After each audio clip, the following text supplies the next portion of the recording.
Succulents, depende rin sa maturity. So, gawin silang cluster, kailangan mo silang... So, ang ginagawa ko ngayon, nagtanggal ako ng mga dry leaves dito banda sa gilid. Yan. Kasi dito banda, hindi ko masyadong abot dito, guys.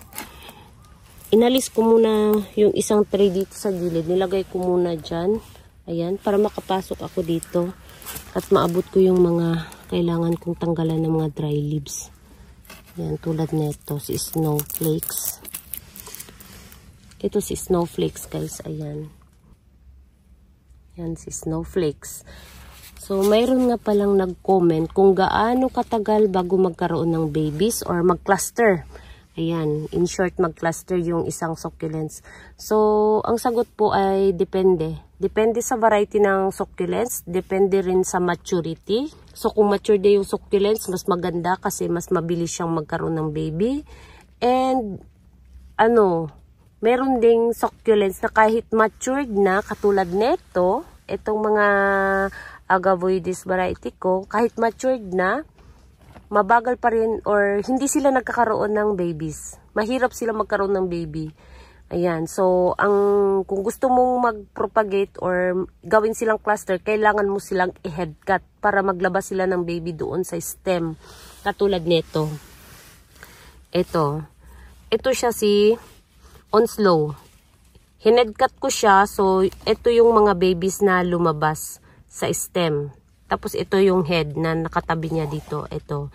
Si Onslow, mabilis lang din siya magkaroon ng baby, guys. Kaya lang, ito hined cut ko siya para meron akong propagation. Kasi itong Onslow na to, ibang ko to nabili. Ibang sailor. Tapos yung hitsura niya, yung kulay niya, iba rin. So, Onslow, the same Onslow, yung nasa bahay ko na Onslow at ito, the same sila. Pero yung kulay nila, para sila magkaiba. So, lang ako. Curious lang ako. So, ito gusto ko siyang paramihin. Kaya hined cut ko. Ito yung pinaka-head.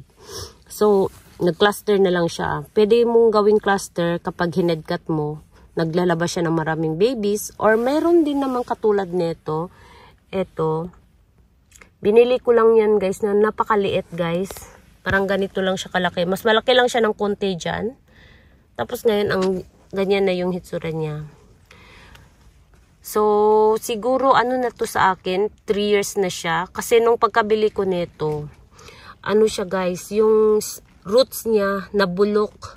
So, kailangan kong tanggalin yung mga ugat niya lahat, i-reset, tapos paugatin ko ulit. So, medyo natagalan ako sa kanya kasi timing din yun na nabulok yung ugat niya ay winter. So, kapag winter time, medyo matagal maglabas ng bagong roots. So, ayan, after 3 years, ganyan na siya, guys. Marami na siyang babies na inilabas. Ayan. Susulit na sulit yung ko sa kanya. Pag-aantay ko sa kanya. Ayan. So, ang dami na rin yung babies.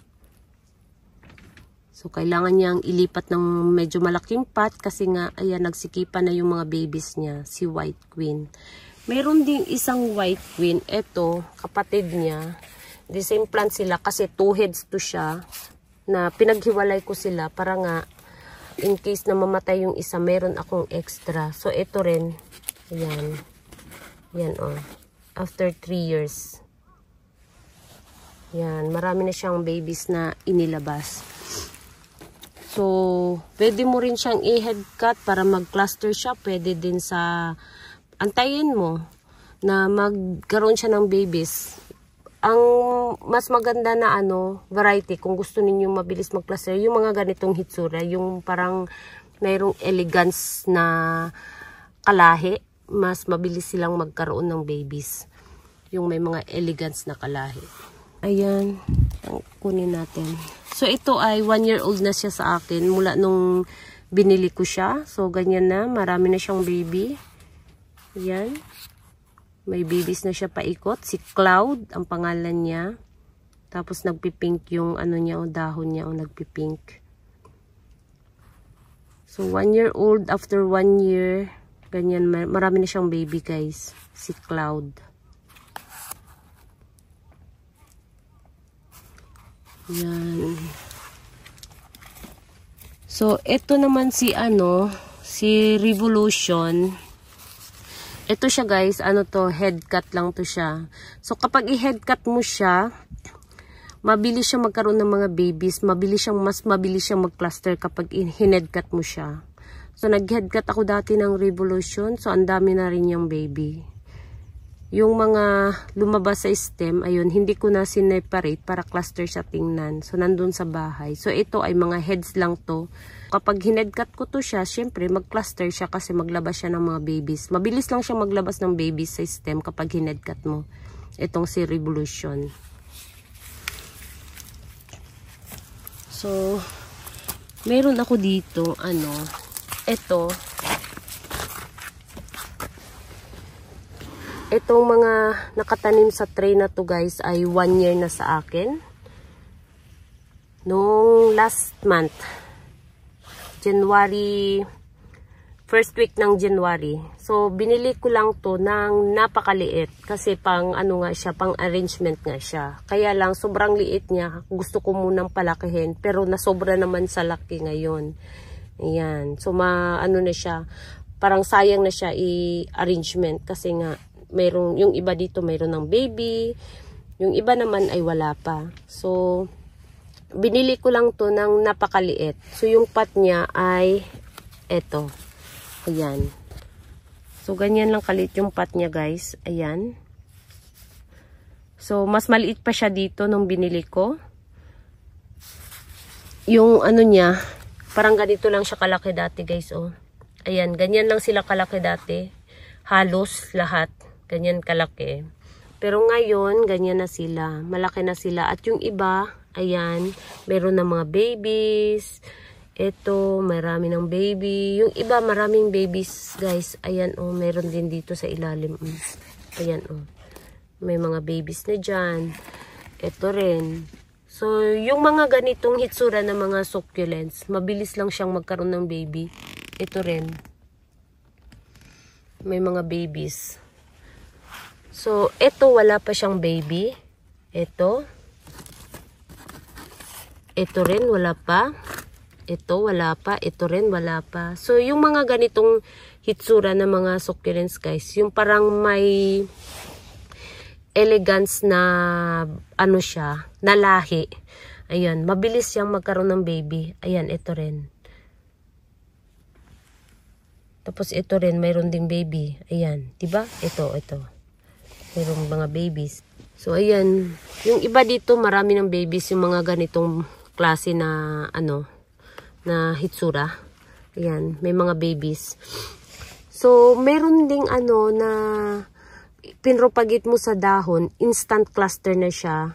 Marami siyang, babies na lumabas sa dahon. Tulad nung aking, snow bunny, na ang dami niyang babies. Isang dahon, guys, na pinropagate ko. Merong 4 or 5 na babies na lumabas. So, hindi ko na siniparate para cluster sila tingnan. So, pinagsama-sama ko yung mga na-propagate kong snow bunny sa isang malaking pot. So, nandun sila sa bahay. Tapos, ito naman, ayan, mga babies, marami din siyang babies. Si Red Velvet, marami din siyang babies. Tapos, ayun, nagto-2 heads din siya, ayan. So, mayroong nagto-2 heads, mayroong babies na naglabasan sa ilalim. Ayan. So, ito, ayan, na siya, 2 years and a half sa akin, si, Hanatsukiyo. Yan, meron na rin siyang mga babies na naglabasan. Yung isa, mas maraming babies yata, yun, nandun sa dulo. Ayan. Nandyan siya. Ayan, nandyan siya. Marami din siyang babies na naglabasan sa stem ito. Marami din.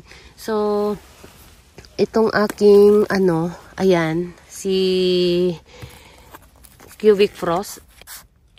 Ayan, sa ilalim, marami din siyang baby, oh. Ayan, si Cubic Frost.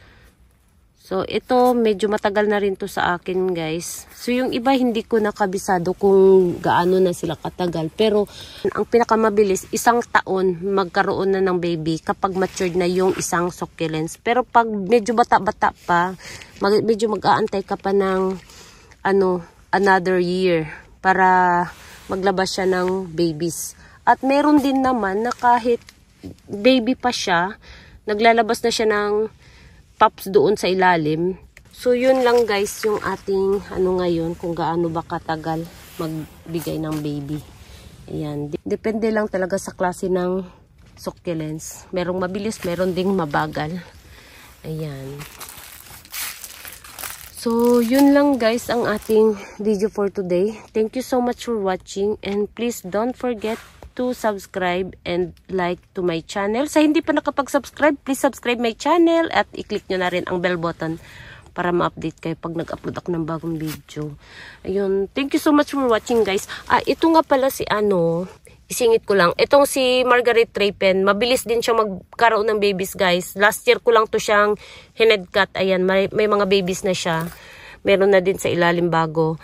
Ayan, last year ko lang yan hinedcut tinusok ko dyan. Sapat na yan. So, bye-bye guys. See you on my next video. Bye-bye.